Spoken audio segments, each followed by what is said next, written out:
Hi, I'm Kathy Boyle. And I'm Ed Boyle, and we're co-owners of Katchen Company Real Estate. For those of you that aren't familiar with us, Katchen Company is a full-service real estate firm offering both residential and commercial property solutions throughout the greater Denver metro area. Today, we're going to take and talk about selling a home, whether you renovate it or whether you don't renovate it before you put it on the market. What do you think about that, Kathy? I think it's a great topic. I mean, I run into a lot of people that really have to figure out what they want to be doing, with their homes. And I'll give you a really great example to start with.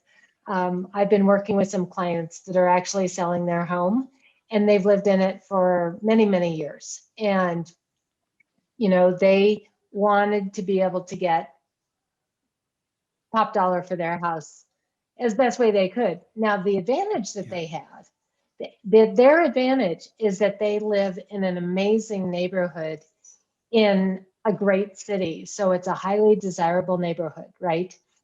So the true likelihood of them needing to make true renovations was not really necessary, right?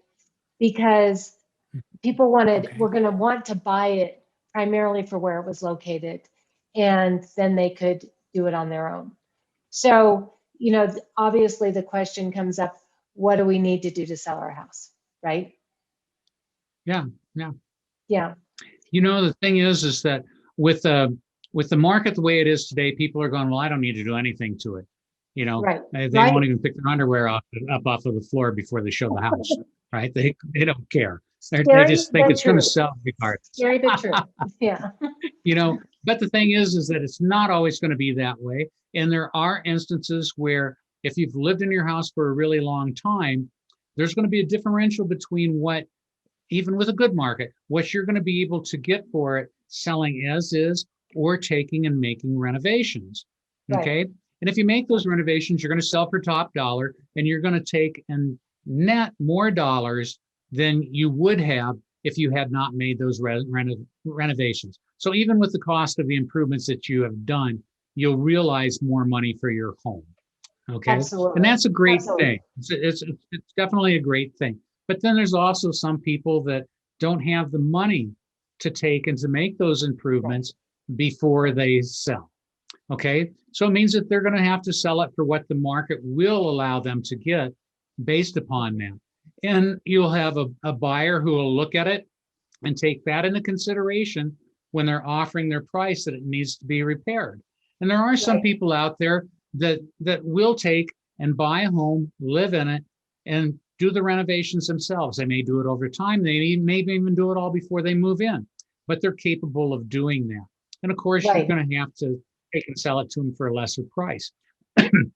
If the other alternative is if you don't have a buyer like that, there are a lot of fix and flippers out there that do take and buy those style of houses. Now, I know Right. a lot of people have taken and thought that fix and flippers were taking advantage of them. But the Sure. reality It's is kind of they're in like it's business, kind of like right? the idea of the roofers, right? They come in after the hailstorms, you know, Yeah. that it's kind of like a fly by night thing where they swoop in, they grab all these properties and they leave. But that's not necessarily the case. Oh no, no. These guys are very professional. This is what they do for a living. Right. Um, and they have a tremendous amount of risk because now they're taking and trying to offer you the best price that they can in the marketplace, still be able to take and to put money into it, and then turn around and sell it and to be able to make a profit on it. And Absolutely. that's something which it does have a place within the market.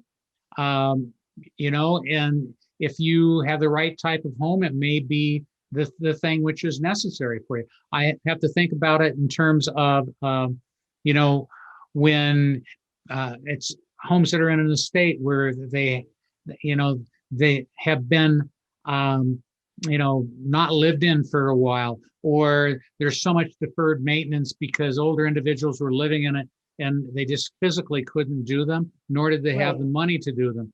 And so now the house isn't really all that habitable. And, I think we can tell a lot of stories about homes that we've taken and actually supervised the repairs on behalf of our client before they sold the property. For And sure. there can be some pretty scary stuff that needs to be done to these properties, but it can take and make the seller more money. I agree. I agree. I think that every situation is different. And really what it comes down to is sitting down and evaluating the property for what it is and what the objective is for our buyers or sellers. And so I think that at the end of the day, the best thing to do is sit down and have a conversation with us so that we can help people evaluate their homes, right? That's exactly right. It is. Yeah, So, if you're thinking about selling your home and you're trying to find out what your home is worth, if there's work that should be done on it, maybe some absolutely. pricing on what it's going to cost to get that work done, we'd encourage you to take and reach out to us and have that conversation. And we can educate you on it so that you can make the right decision. For sure. Well, I'm Ed Boyle, and you can reach me at 303-564-5387. And I'm Kathy Boyle, and you can reach me at 303-507-0859, or you can email me at kboyle.kb@gmail.com. I'm happy to have the conversation. All right, you guys have a great day. Take care. Enjoy your week. Bye-bye.